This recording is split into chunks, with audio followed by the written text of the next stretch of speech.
Calgarians are sick and tired of wading through the swamp in order to find a reasonable candidate to run this city. Not to fret, though, a solution is on the way. Let's get into it.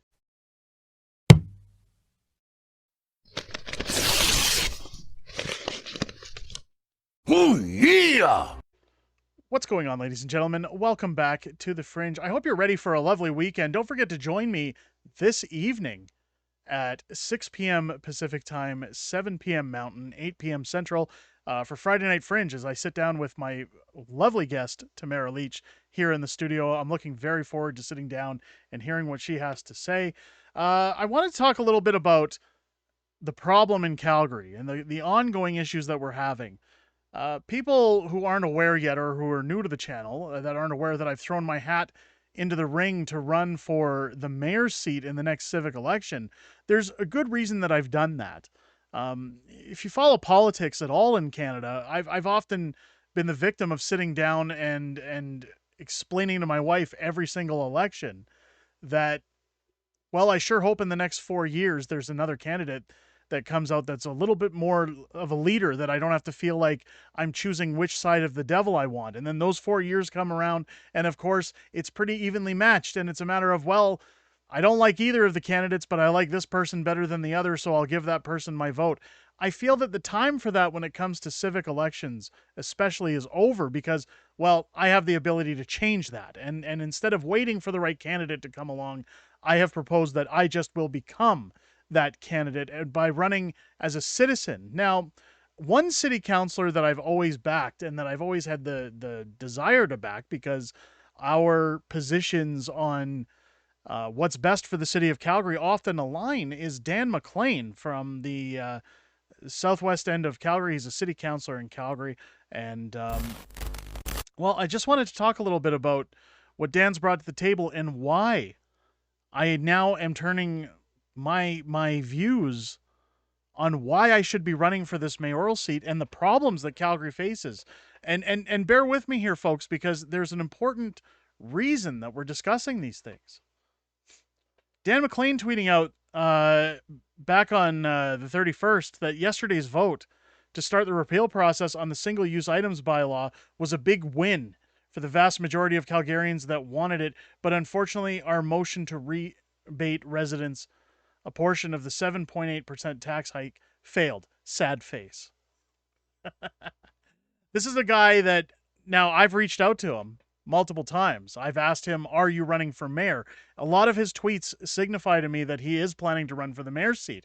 And I've often said that as a candidate, I would gladly run for the position of city councilor if he wanted to run for mayor, so that we could at least, instead of fighting each other, fight for the hopes that we're going to get more like-minded people on city council. Because at the end of the day, folks, those votes matter, as you can see here, anytime you want to put forward any kind of proposal that's going to change things for the better in the city of Calgary.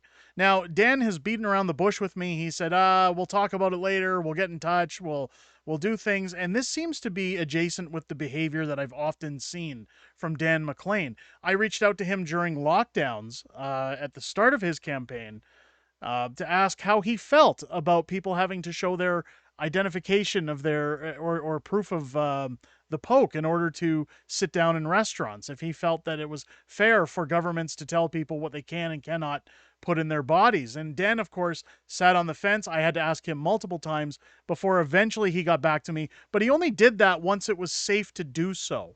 Once he felt that the outrage was high enough for him to not have any backlash for making that statement. And again, I asked him those questions on social media. Now, as we go on, that's going to be an ongoing theme here. And that's going to be part of what I'm going to get into, why I've brought this up.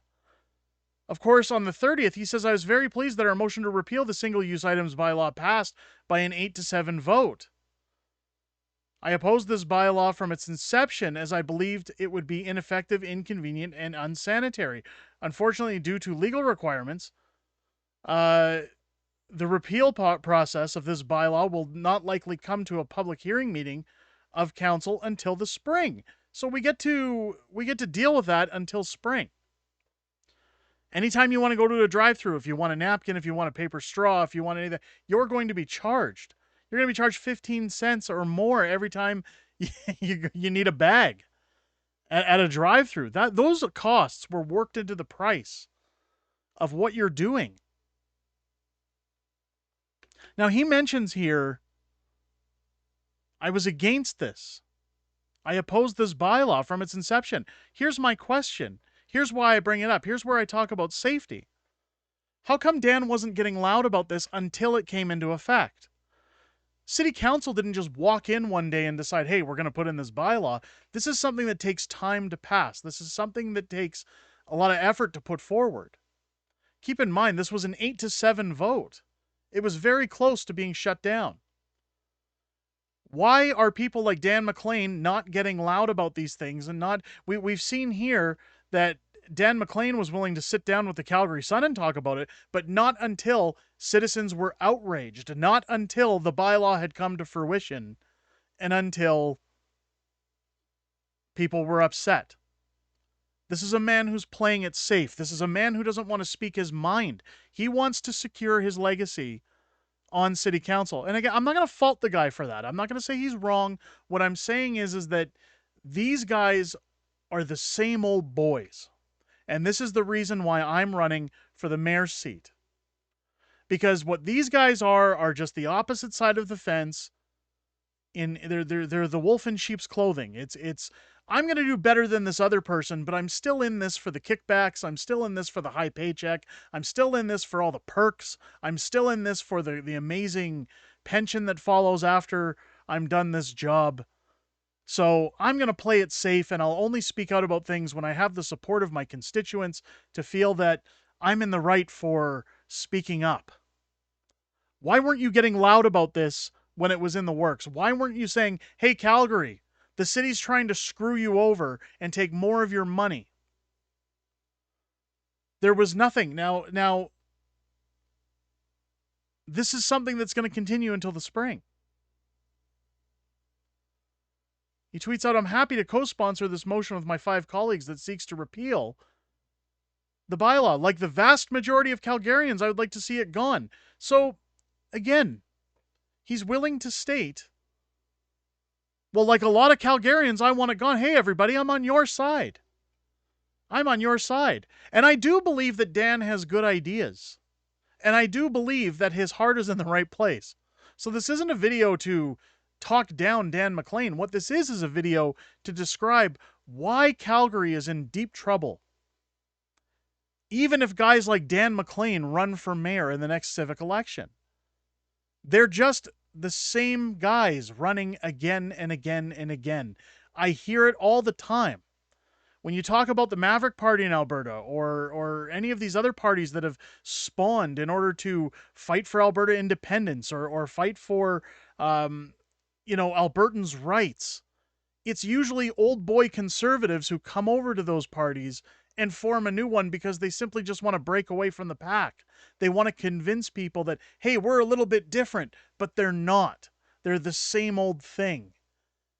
What I'm pushing for, why I'm fighting for the mayor's chair, is because I'm not looking to be there long term. I'm not looking to be there to get a huge pension, to get handouts, to get a massive paycheck. I've stated on multiple occasions, when I take the mayor's seat, a lot of my funds will be donated.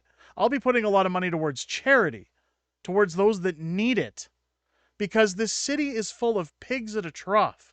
These are all council people that sit on behalf of the city to merely line their own pockets.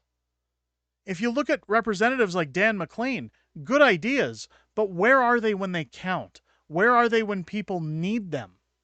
Why aren't you constantly kicking up dust? And that is one thing I've said. Now, I'll go back to the council votes because, of course, those are important. But my job as the mayor of Calgary, if I get into that seat, is that I'm going to make each and every one of these councilors' lives a living hell while I'm in that building to ensure that if they don't want to get on board with what's good for this city, then they're going to be miserable. I'm going to kick up dirt. I'm going to post blame. I'm going to say why these things aren't going through. I'm going to be transparent, and I'm going to bring up the corruption that sits underneath our city hall. And this is why I feel I'm the best person suited for this job. Guys like Dan McLean may do things that benefit Calgarians, but he is not going to do anything more than be concerned about his job, his legacy, his pension. Just like everyone else that's vied for that position and everyone else who has sat on city council. He may have opposed other bills, but he didn't want to get loud until the time came that it was safe to do so. I'm not going into that office to be worried about my seat in the future. I'm going in there as a citizen to say, we're fed up, we've had enough, and here's what Calgary needs. And if you don't want to get on board, your life is going to suck.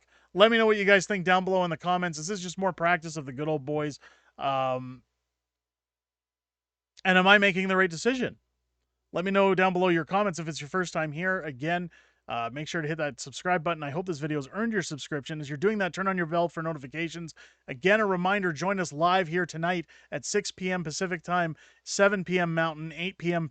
Central, to sit down with Tamara Leach. I think it's going to be a great conversation. And also a final reminder that our books over at unacceptablefringebooks.com are on clearance. The site will be shutting down as of February 25th. So if you've been vying for an opportunity to get a signed book from Unacceptable Fringe from myself, make sure to head over to unacceptablefringebooks.com. There is a link down below in the description, and pick up your copies before February 25th. Please keep in mind that copies are limited. Once they're sold out, they're no longer offered. So there is limited supply online, and not every book may be available at the time that you're looking to purchase. So sooner than later, we'll ensure you're getting what you want. I hope you guys enjoyed this video. I look forward to seeing you all this evening. I'll catch you on the next one.